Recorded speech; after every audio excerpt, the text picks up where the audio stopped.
Le meilleur de Franck Ferrand raconte sur Radio Classique.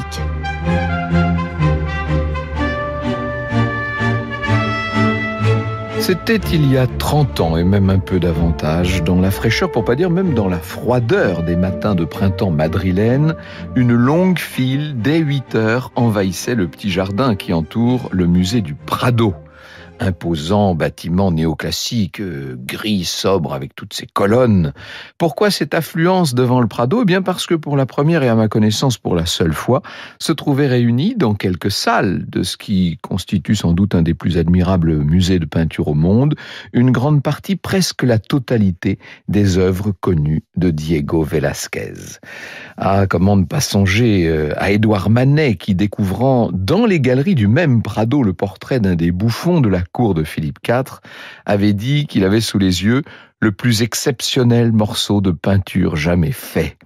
Le maître français du 19e estimait que le maître castillan du 17e était le peintre des peintres. Et il ajoutait, il n'était pas avare de superlatifs, Manet, lorsqu'il était question de Velázquez, il disait que c'était le plus grand artiste qui ait jamais existé.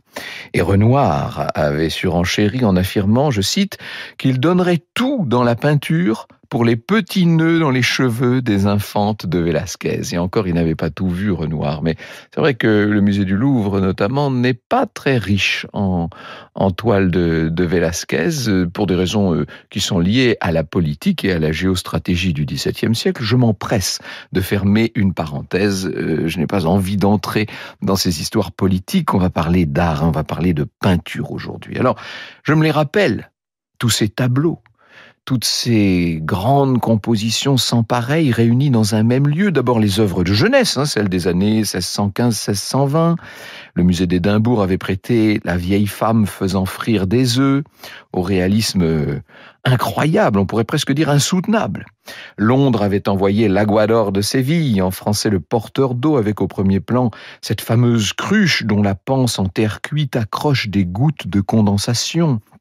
Il faut avoir vu ce tour de force dans le traitement des matières, on pourrait presque dire des densités. Vous avez d'un côté cette terre cuite qui a l'air tellement forte et lourde, et puis le caractère presque volatile de la goutte d'eau, enfin des gouttes d'eau. Pas plus impensable à tout prendre que le verre cristallin tellement fin que tiennent le vieil homme et le page, et dont on a l'impression qu'il va se briser d'un instant à l'autre. Il y a eu d'ailleurs, il y a quelques années, c'était à Bruxelles, on a vendu de manière anonyme et sans se rendre compte tout à fait de ce qui était en vente, une autre toile dont je suis convaincu qu'elle était de Velázquez, avec un autre verre au moins aussi cristallin et qui avait l'air au moins aussi fragile. Le triomphe de Bacchus également, et surtout la forge de Vulcain avec ses anatomies si réalistes, appartiennent aux collections du Prado, comme la plupart des portraits royaux, que ce soit les portraits en pied ou à cheval. Incroyable, les chevaux de Velázquez. Et puis les lances, bien sûr, j'y reviendrai, les fileuses, les ménines, bien sûr. Certaines infantes sont en temps normal à Vienne ou à Paris. Quant au grand portrait du roi Philippe IV en tenue de brocart d'argent, il est à la National Gallery de Londres, de même que la célébrissime Vénus au miroir. La Vénus au miroir, c'est tout simplement le fleuron de la grande pinacothèque britannique.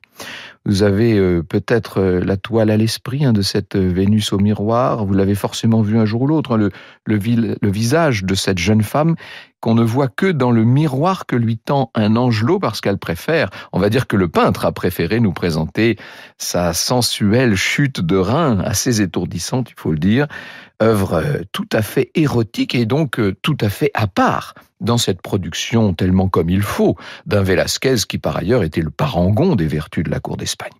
Cette réunion, cette concentration de chefs-d'œuvre à Madrid, cette espèce de rassemblement Velázquez qui a 3 décennies maintenant, eh bien, ça m'a marqué, on peut dire. Je pense que ça a joué, moi, un rôle important dans ma vie et dans les choix que j'ai pu faire, de m'intéresser à l'histoire, de m'intéresser à la peinture.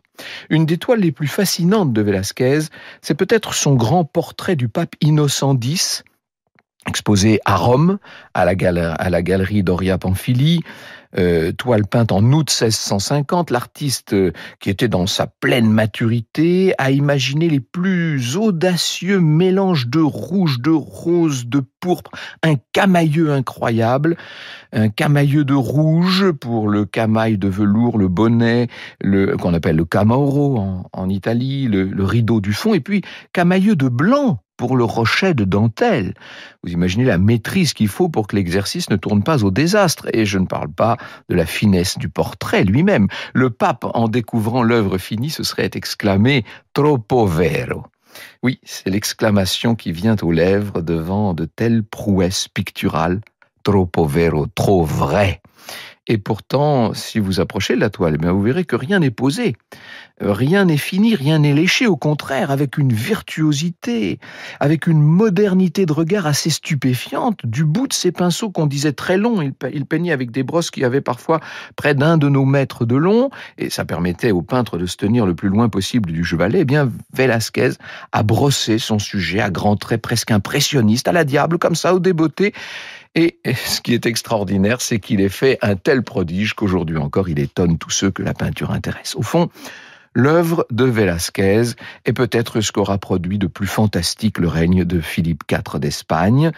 On s'éloignait déjà du souvenir de Charles Quint, les souverains successifs, Philippe II, Philippe III et donc Philippe IV, avaient fait de la nouvelle capitale, Madrid, une sorte de centre de gravité de la culture hispanique à son apogée. Madrid devient capitale vraiment en 1561. C'est ce qui explique sans doute pourquoi Velázquez, qui était d'abord de Séville, va venir à Madrid et devenir le peintre officiel de Philippe IV. Philippe II déjà s'intéressait de près à la peinture, mais il était encore, lui, dans la continuité de son père, de Charles Quint, qui mettait en avant la peinture vénitienne, l'école du Titien. Venise, c'était la grande référence, qui n'excluait pas d'ailleurs de regarder de près la peinture flamande. Faut pas oublier que les Espagnols étaient chez eux, aux Pays-Bas. Du reste, Velázquez rencontrera lui-même Rubens. Avec Murillo, Zurbarán et d'autres, c'est bien le XVIIe siècle qui va faire office de siècle d'or de l'art espagnol. Toute cette école a une richesse, une diversité, une originalité tout à fait remarquable. C'est plus une peinture à ce moment-là sous influence, une peinture dominée par les grands maîtres étrangers, notamment italiens. Non, on peut dire qu'à ce moment-là, les peintres espagnols en général et Velázquez tout particulièrement vont exprimer une âme singulière. Franck Ferrand sur Radio Classique. On ne connaît pas la date de naissance exacte de Velázquez, mais on est dans un pays très catholique et le baptême intervenait généralement aussitôt après la naissance. Or, il a été baptisé, ça on en est sûr, le 6 juin 1599, à Séville donc. Son père était d'assez petite noblesse, d'origine portugaise. Le nom du père, c'est Rodrigues da Silva. Velázquez, c'est le nom de sa mère. Ça fait un peu comme Picasso, vous savez, qui avait pris le nom de sa mère. Au départ, Pablo Picasso s'appelait Pablo Ruiz. Sauf que Picasso l'avait fait de façon délibérée pour se distinguer de son artiste de père. On ne sait pas du tout pour quelle raison Velázquez a pris le nom de sa mère. On ne sait pas non plus exactement quelle était sa famille. On pense qu'il avait 7 frères et sœurs qui ont vécu, semble-t-il. Ce n'est pas une famille d'artistes, mais on ne sait pas grand-chose, encore une fois, des origines de Velázquez, dont on sait en revanche qu'il a eu un premier maître. Il est passé chez Francisco de Herrera, et puis ensuite il a été formé par Pacheco, grand peintre, qui plus tard deviendra d'ailleurs son beau-père. Velázquez, qui sans doute est le peintre le plus moderne de toute l'Espagne, a été formé de cette manière chez le peintre le plus conservateur du XVIIe siècle, ce Pacheco qui était un adepte de Raphaël, un adepte du grand classicisme. Le contrat d'apprentissage nous dit que Velázquez entre dans son atelier en 1611, ça veut dire qu'il est tout petit encore, il a 11-12 ans. Il signe un contrat, il va rester 6 ans dans cet atelier qui est un grand atelier où l'on s'est formé les apprentis. Pacheco, c'est la peinture officielle de l'époque, on fait pas de vagues, mais on vend beaucoup à tous les grands d'Espagne. C'est un bon professeur, il semblerait que ce soit même un pédagogue, ce Pacheco, qui a beaucoup d'élèves et qui va donner à Velázquez, à Diego, cette formation tellement remarquable. Sauf que Diego dépasse très vite le maître, qu'il s'impose d'une façon incroyable. Il est très indépendant, il digère, il assimile les techniques à une vitesse folle, et pendant qu'il prépare l'étoile du maître, qu'il fait certains dessins, etc., lui-même va développer très vite son œuvre et son indépendance. C'est un élève intéressant pour Pacheco. D'abord, c'est un élève qui est issu d'une bonne famille, qui dispose d'une certaine fortune et d'une solide culture, qui parle plusieurs langues, qui connaît la philosophie. On peut penser qu'il a un rôle assez privilégié dans cet atelier, ce qui explique aussi pourquoi il va pouvoir épouser une fille du maître. C'est pas l'indice ça d'une grande histoire d'amour, mais c'est le signe d'une prédilection de Pacheco qui sûrement va penser au jeune Diego pour reprendre un jour l'atelier. Sa licence de peintre, Velázquez l'obtient en 1617, c'est-à-dire qu'il a même pas 18 ans à l'époque, même pas 18 ans, et il est déjà un peintre tout à fait indépendant.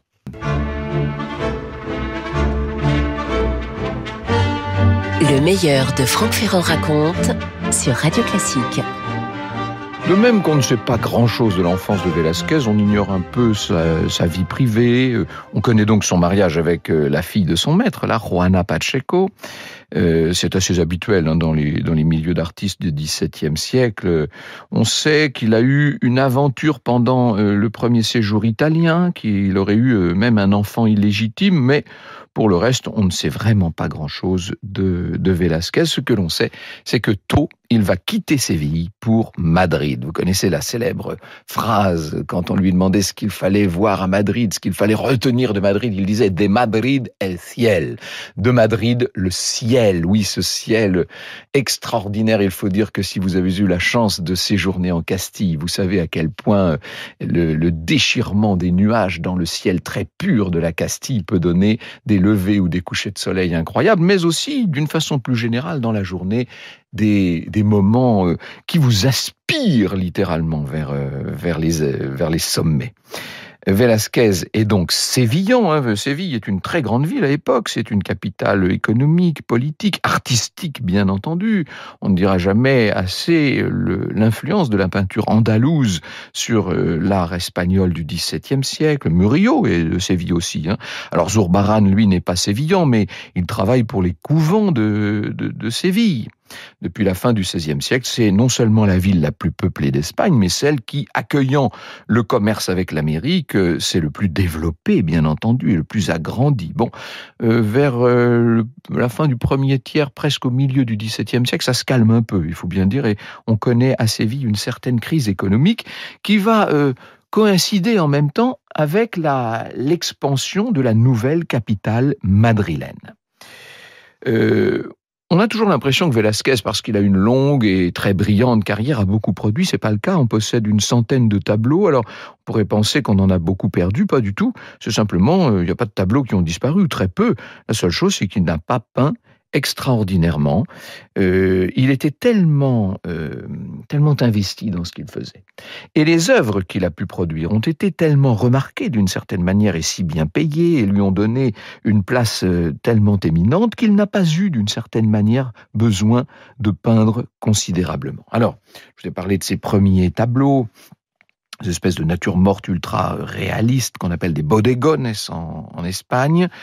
Il est dans une tradition là qu'on pourrait presque qualifier de caravagesque, avec un jeu très profond sur les ombres et les lumières, les contrastes. C'est ce qu'on appelle le ténébrisme espagnol, qui maîtrise le clair-obscur presque autant que peuvent le faire les grands maîtres de la péninsule d'en face, de la péninsule italique.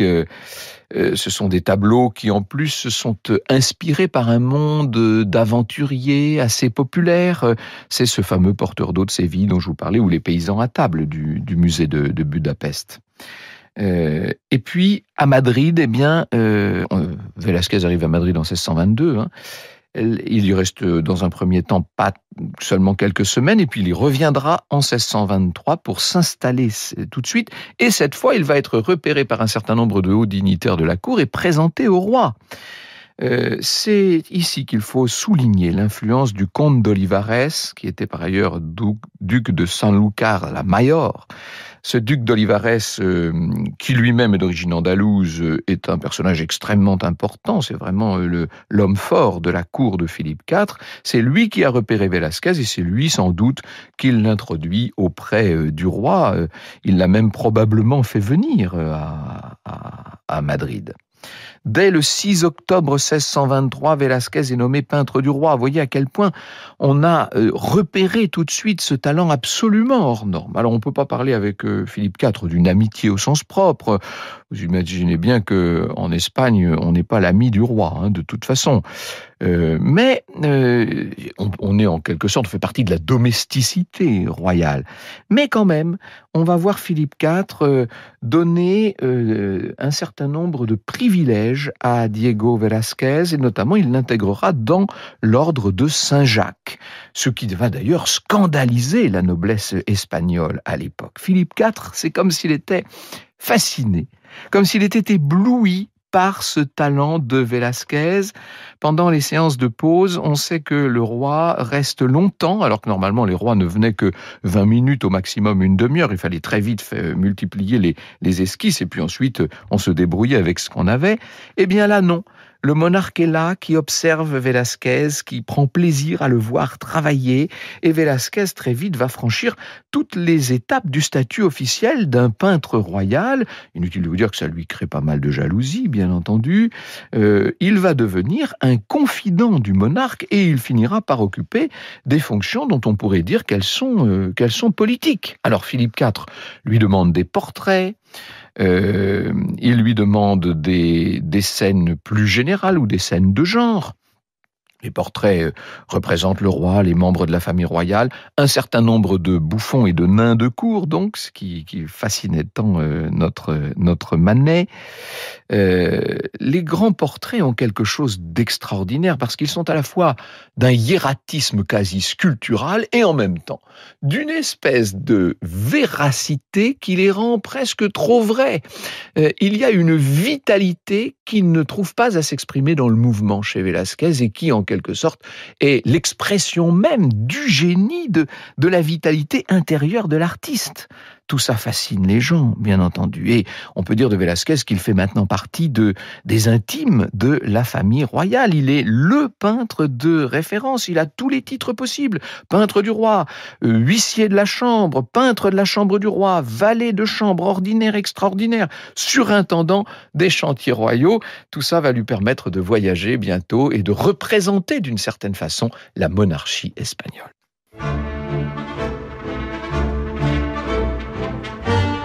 Le meilleur de Franck Ferrand raconte sur Radio Classique. C'est en Italie, incontestablement, au cours des 2 séjours qu'il y effectue et pendant lesquels il va faire ce très célèbre portrait du pape Innocent X, que Velázquez va capter en quelque sorte ce qu'il y a de plus moderne à l'époque dans l'Italie, c'est-à-dire le grand baroque. Il va capter aussi la lumière italienne et la faire entrer dans des toiles qui jusqu'alors manquaient peut-être encore un peu d'éclat.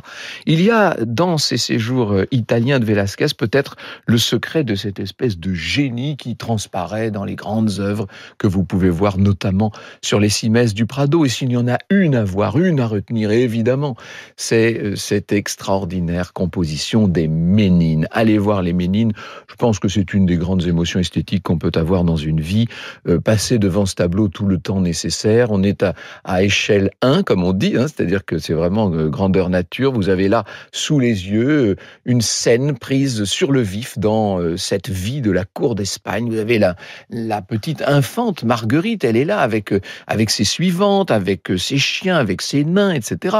Vous avez on pourrait presque dire un portrait de cette petite infante Marguerite, mais si vous regardez bien, vous voyez que ce n'est pas elle le véritable sujet du tableau. D'ailleurs, si vous déplacez légèrement votre regard vers la gauche, vous verrez le peintre lui-même qui a, sur sa belle tenue noire, fiché les insignes de l'ordre de Santiago et qui, avec ses grands pinceaux, est en train d'observer quoi ? D'observer ce qu'il est en train de peindre. Et comment savoir ce qu'il est en train de peindre ? Eh bien, en regardant le miroir caché là-bas, tout au fond de la toile, et dans lequel on voit apparaître le couple royal, Philippe IV et son épouse, qui sont là en train de poser pour le peintre. Ainsi donc, le peintre s'est représenté lui-même en train de peindre le couple royal que vous voyez dans un miroir, et c'est à la scène, c'est à cette séance de pause qu'assiste la petite princesse Marguerite simplement. Mais alors, me direz-vous, vous êtes vous-même dans le tableau? Oui, on a l'impression que l'infante, comme le peintre, vous observe, vous le spectateur. Et où êtes-vous le spectateur? Eh bien, vous êtes en effet de miroir dans l'escalier. On ne sait si l'Aposentador Mayor, qui est là-bas caché dans les fins fonds de la toile, est en train de monter ou de descendre les marches. Toujours est-il qu'il est une mise en abîme d'un effet de baroque hors du commun. Il faut lire l'article incroyable que dans Les mots et les choses, Michel Foucault a consacré à ce tableau hors norme qui aurait à lui seul suffi à imposer Velázquez au tout premier plan de la peinture mondiale. Vous écoutez Radio Classique.